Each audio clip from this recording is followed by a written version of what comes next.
Shalom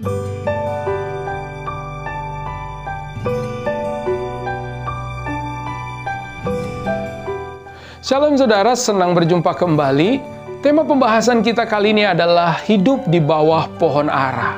Mari kita perhatikan Injil Yohanes pasal yang pertama, ayat yang ke-47 sampai dengan ayat yang ke-48. Kata Filipus kepadanya, "Mari dan lihatlah." Yesus melihat Natanael datang kepadanya, lalu berkata tentang dia, "Lihat, inilah seorang Israel sejati, tidak ada kepalsuan di dalamnya." Kata Natanael kepadanya, "Bagaimana engkau mengenal aku?" Jawab Yesus kepadanya, "Sebelum Filipus memanggil engkau, aku telah melihat engkau di bawah pohon ara." Saudara, ayat yang kita baca ini adalah perkataan Tuhan Yesus yang diucapkannya kepada Natanael di hadapan Filipus. Kita tahu Filipus dan Natanael yang disebut juga Bartolomeus adalah anggota dari 12 murid Kristus. Dalam percakapan tersebut, secara khusus Tuhan Yesus menjelaskan bahwa ia telah melihat Natanael di bawah pohon ara, yang mana hal itu telah mengejutkan Natanael, sehingga membuat Natanael percaya kepada Tuhan Yesus dan memutuskan untuk mengikuti Tuhan serta menjadi muridnya.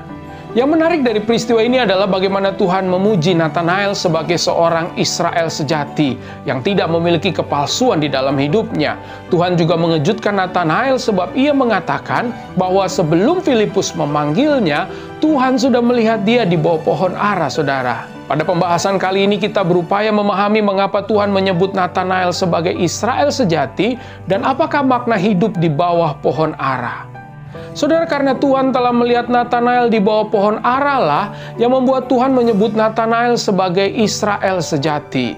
Untuk lebih memahami hal ini, kita harus mengerti bahwa kalimat di bawah pohon ara itu sangat dipahami oleh orang Yahudi atau bangsa Israel pada zaman itu. Kalimat di bawah pohon ara ini merupakan ungkapan aktivitas agama atau aktivitas rohani yang mempunyai makna yang dalam, saudara.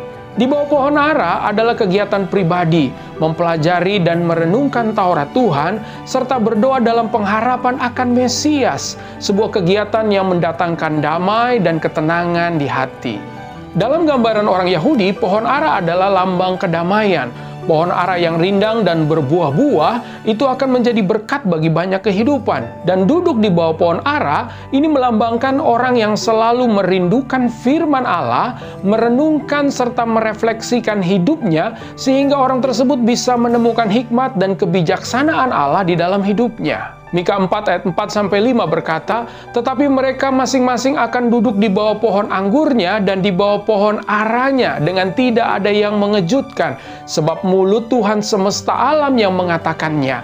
Biarpun segala bangsa berjalan masing-masing demi nama Allahnya, tetapi kita akan berjalan demi nama Tuhan Allah kita untuk selamanya dan seterusnya." Dengan demikian, saudara, bukan hanya kegiatan jasmani, di bawah pohon ara juga merupakan tindakan iman dan pengharapan, buah dari pemahaman akan firman Allah yang tertulis. Tuhan Yesus menyebut Natanael sebagai Israel sejati karena tindakan di bawah pohon ara adalah wujud kehidupan seseorang yang telah mengalami perjumpaan pribadi dengan Tuhan, yang selanjutnya diikuti kerelaan untuk dibentuk seturut rencana dan panggilan Tuhan. Tindakan di bawah pohon ara juga merupakan perwujudan semangat dan pengharapan nasional sebagai seorang warga bangsa, saudara, untuk menantikan hadirnya Mesias, Juru Selamat yang akan menyelamatkan dan memulihkan keadaan Israel. Tuhan Yesus bahkan memuji Natanael dengan berkata, tidak ada kepalsuan di dalam dirinya, karena Natanael berkata dengan jujur dan tulus hati. Menurut pemahamannya terhadap Taurat tentunya, Natanael berani berkata, mungkinkah sesuatu yang baik datang dari Nazaret? Memang betul, saudara, pada awalnya Natanael bersikap skeptik atau kurang percaya. Akan tetapi pada akhirnya ia berani mengakui bahwa Tuhan Yesus adalah Rabi, Anak Allah, dan Raja Israel. Natanael telah melihat dan percaya pada apa yang selama ini ia yakini dan harapkan. Itulah sebabnya Tuhan memuji iman dan pengharapannya dan menjanjikannya bahwa Natanael akan melihat hal-hal yang lebih besar lagi di masa yang akan datang. Betul saja, Alkitab mencatat Natanael menjadi salah satu dari murid Tuhan Yesus yang tetap setia menyaksikan kematian, kebangkitan Tuhan, bahkan menyaksikan Tuhan Yesus terangkat ke sorga. Pelajaran bagi kita, saudara. Yang pertama, di bawah pohon ara adalah tindakan iman dan pengharapan kita akan Tuhan yang hidup, dan menyelamatkan kita. Yang kedua, di bawah pohon ara adalah tindakan mencintai firman Tuhan dan segala pewahyuannya.